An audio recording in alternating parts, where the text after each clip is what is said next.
El cielo sobre Jerusalén se tiñó de un rojo que nadie había visto antes. No era el atardecer. No era el amanecer. Era una señal que los profetas habían descrito con palabras que nadie quiso escuchar. Jeremías caminaba descalzo por las calles empedradas de la ciudad sagrada. Sus pies sangraban, pero sus ojos ardían con algo más profundo que el dolor físico.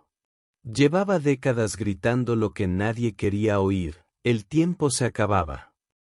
Las murallas de piedra caliza brillaban bajo el sol de Judá como siempre.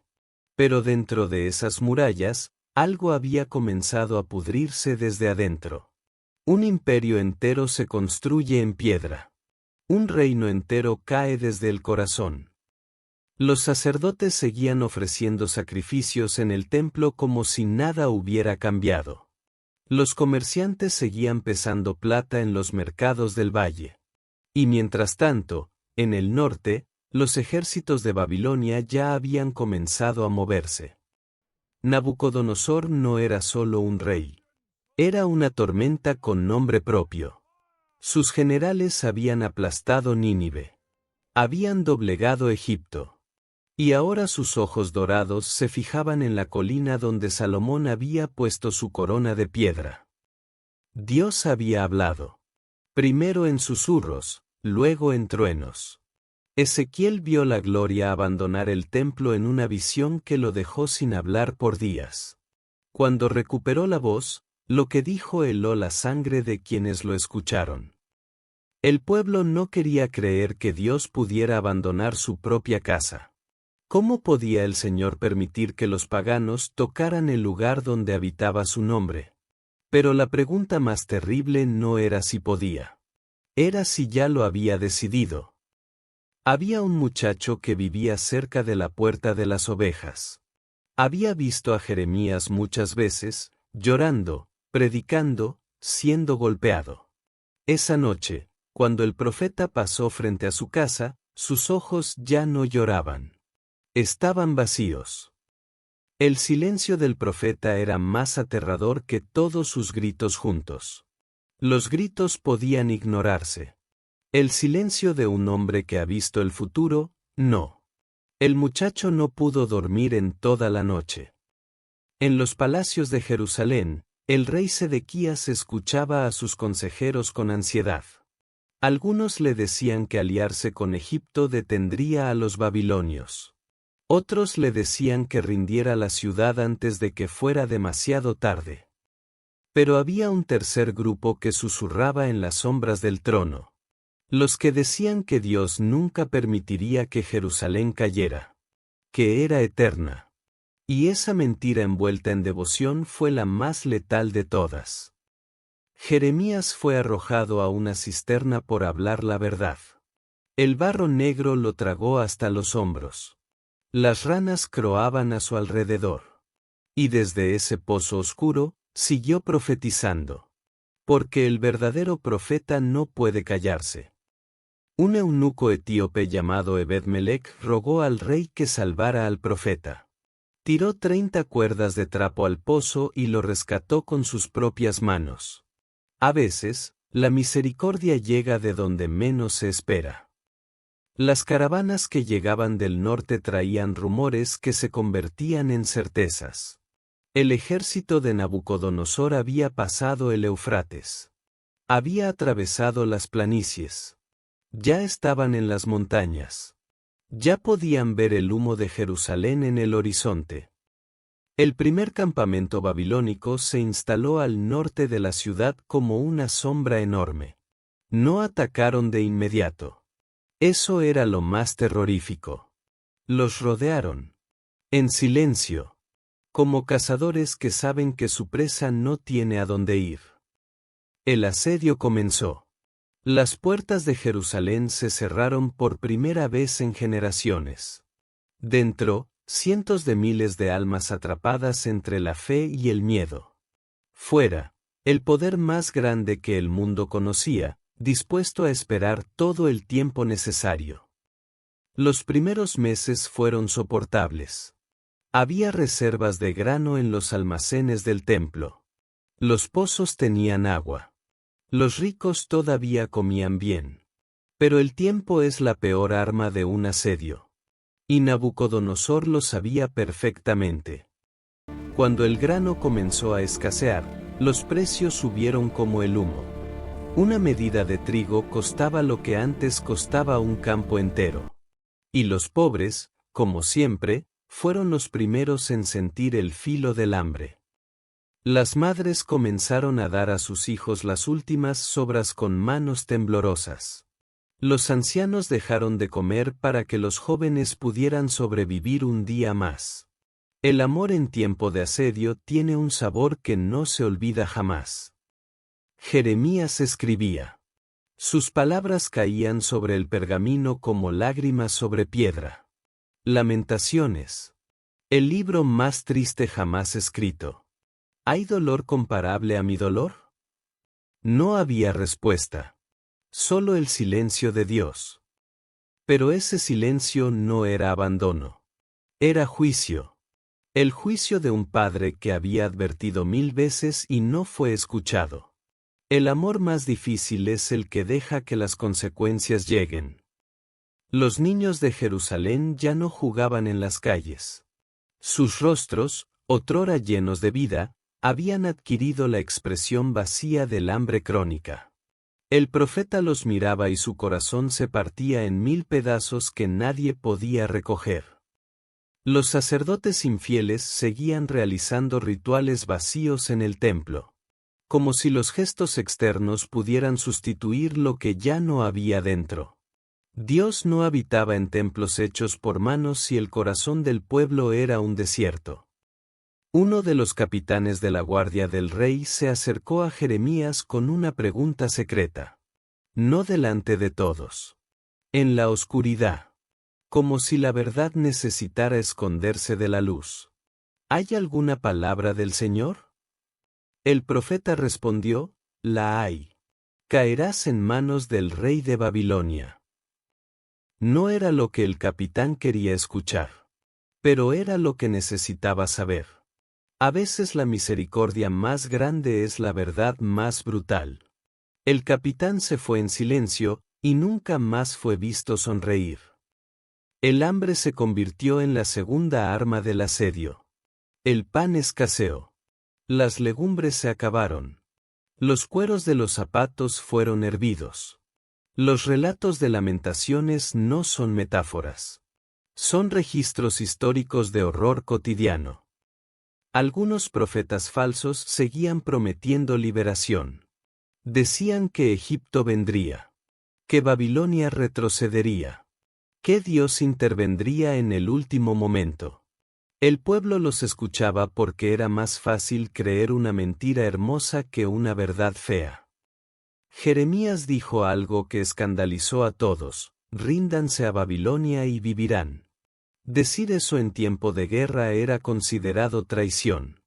Pero el verdadero traidor era aquel que prometía victoria cuando Dios había decretado derrota. Los nobles querían matar a Jeremías. El rey los frenó, pero no lo protegió del todo. Sedequías era un hombre atrapado entre sus consejeros y su conciencia. Y la conciencia suele perder cuando el poder político está de por medio.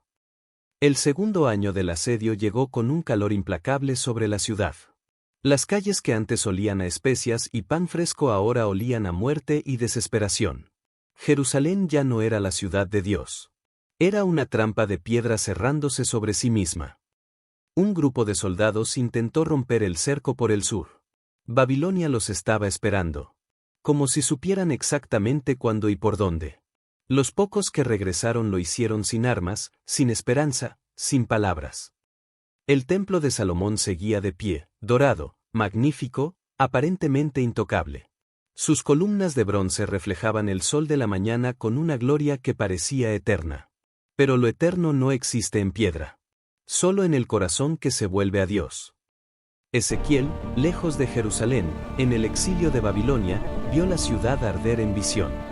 Lloró durante días sin saber si lo que veía era pasado, presente o futuro. En las visiones de los profetas, el tiempo no funciona como en la mente humana. Dentro de Jerusalén, los más desesperados comenzaron a hablar de rendirse en secreto. Se reunían en sótanos, en bodegas, en cisternas vacías.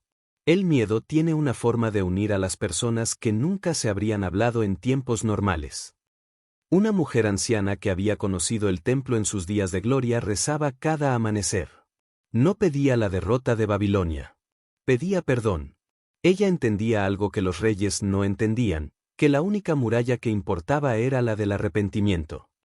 El tercer año del asedio comenzó a resquebrajar lo que aún quedaba en pie.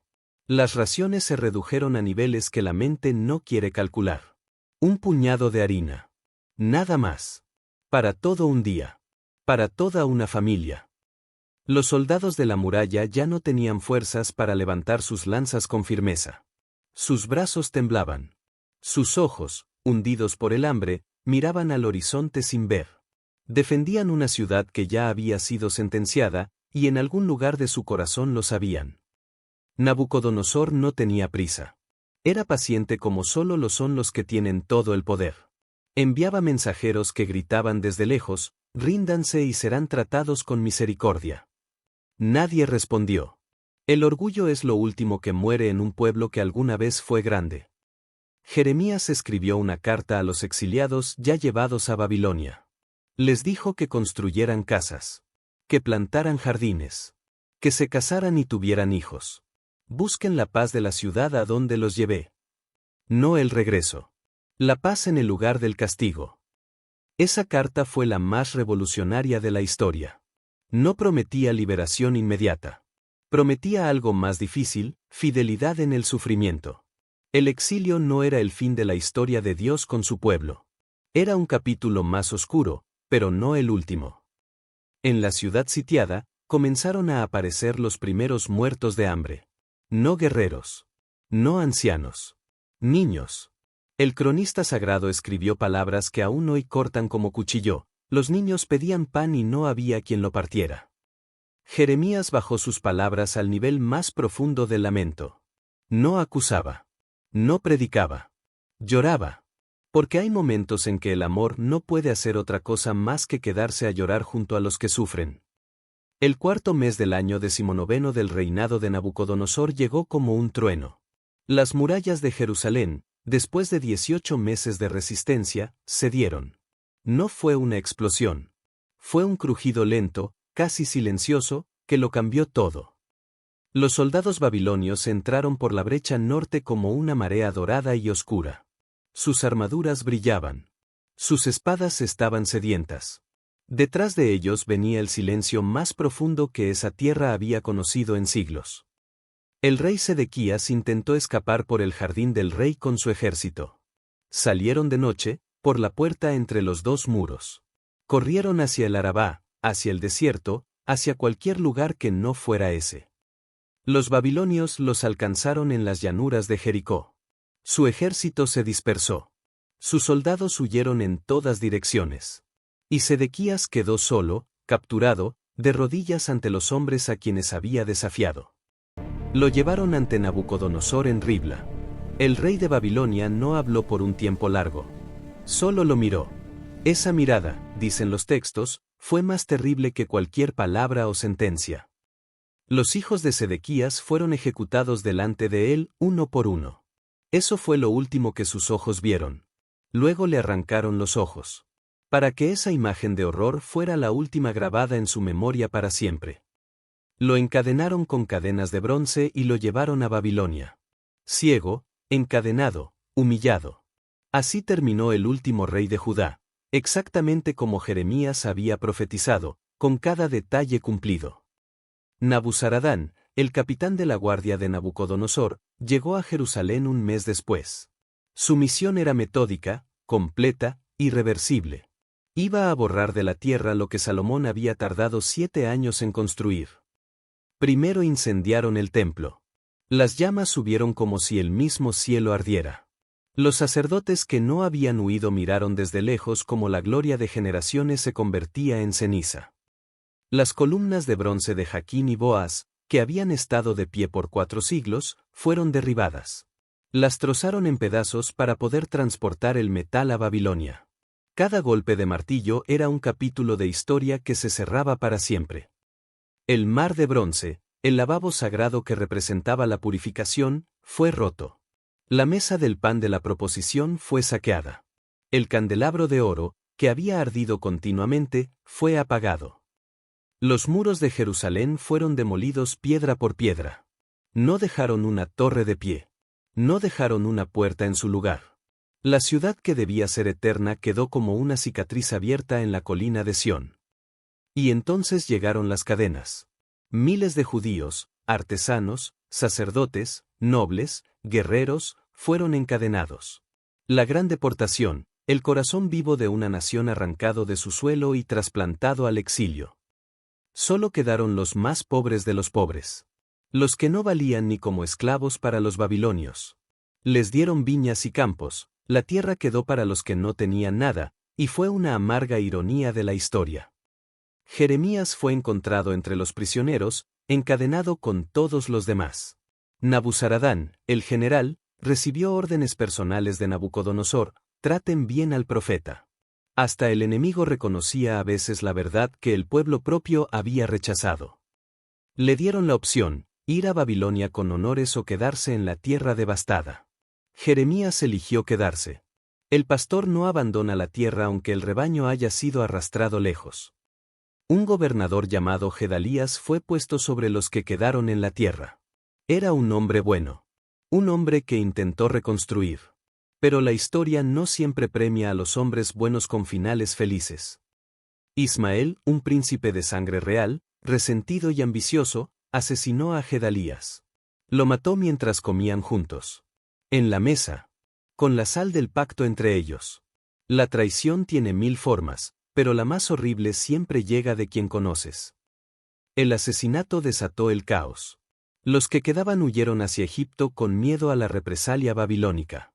Arrastraron consigo a Jeremías, que no quería ir. El profeta fue llevado a Egipto, el lugar del que Dios había sacado a su pueblo siglos atrás. Hasta en Egipto, Jeremías siguió profetizando. Les dijo que si se quedaban en Egipto, morirían. Que Nabucodonosor llegaría incluso allí. Nadie lo escuchó. Nunca escucharon. Y el profeta siguió hablando de todas formas. En Babilonia, los exiliados colgaron sus arpas en los sauces junto al río Eufrates. No podían cantar.